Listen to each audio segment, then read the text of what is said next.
第7日，由呼和浩特前往超軍博物院。呼和浩特嘅酒店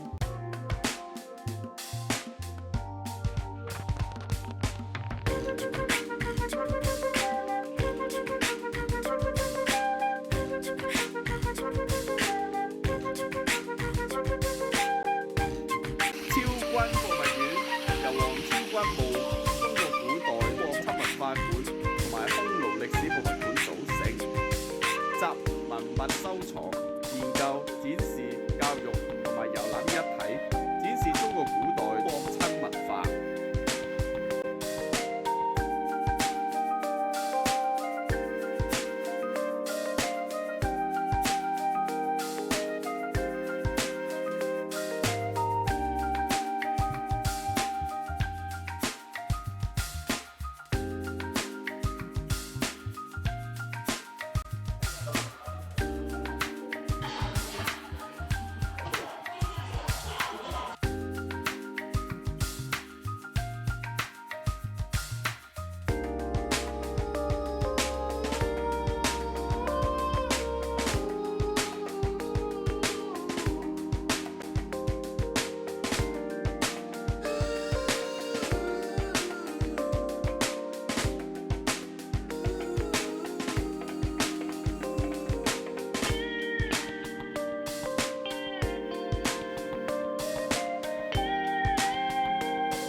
慶海橋又稱為牛橋，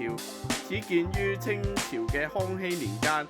下路兩邊都係可以拍照打卡嘅精美塗鴉牆，跨河而建嘅彩虹橋色彩鮮豔。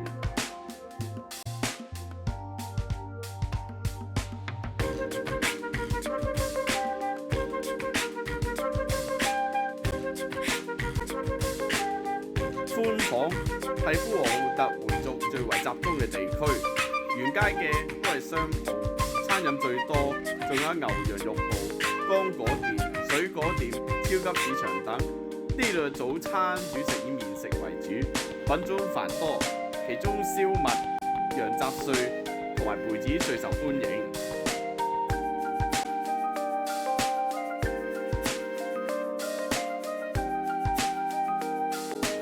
培子係回族嘅一種小食，分別為鹹培子、甜培子同埋白培子。燒麥皮薄，羊肉餡，肥瘦適中，葱薑佐料，鮮香四溢。拉茶主要係用清茶磚或者黑茶磚加奶加鹽熬成嘅，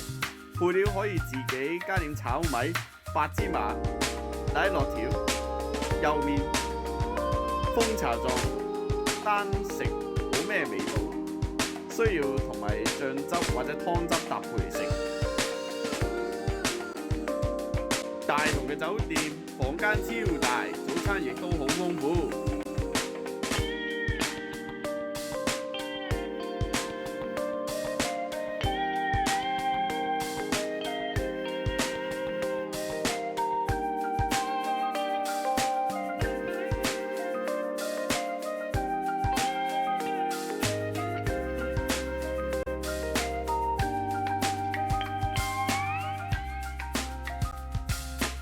第8日前往元空寺，元空寺始建於北魏年間，現存建築均為明清時期重建。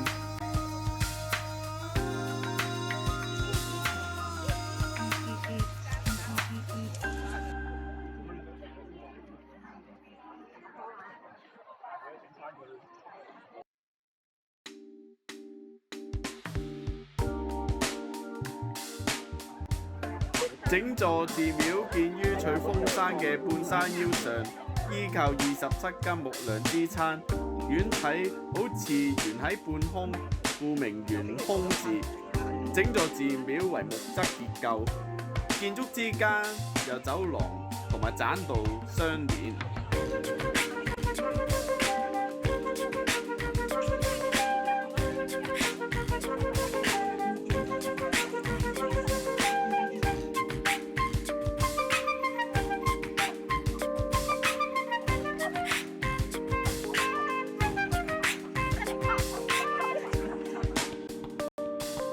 下晝前往大同市博物館，係國家1級博物館，外形猶如2條交織連升嘅龍，取以護航交融。面向正門嘅壁畫《北魏貴州出行圖》，展現咗北魏貴族出行畫面，人物分為鮮卑服飾，係北魏時期嘅社會真實寫照。壁畫前嘅鑄鐵雕塑牛車，以2件管狀文物為原型，同壁畫混為一體。大同市大劇院建築外部呈不規則嘅起伏狀，採用圓拱狀嘅屋頂設計。大同美術館其實係一個地下畫廊，喺外面只見好似天然三觀一樣嘅屋頂，由4個相互連接嘅金字塔組成，覆蓋住光彩。旅程結束，返香港啦！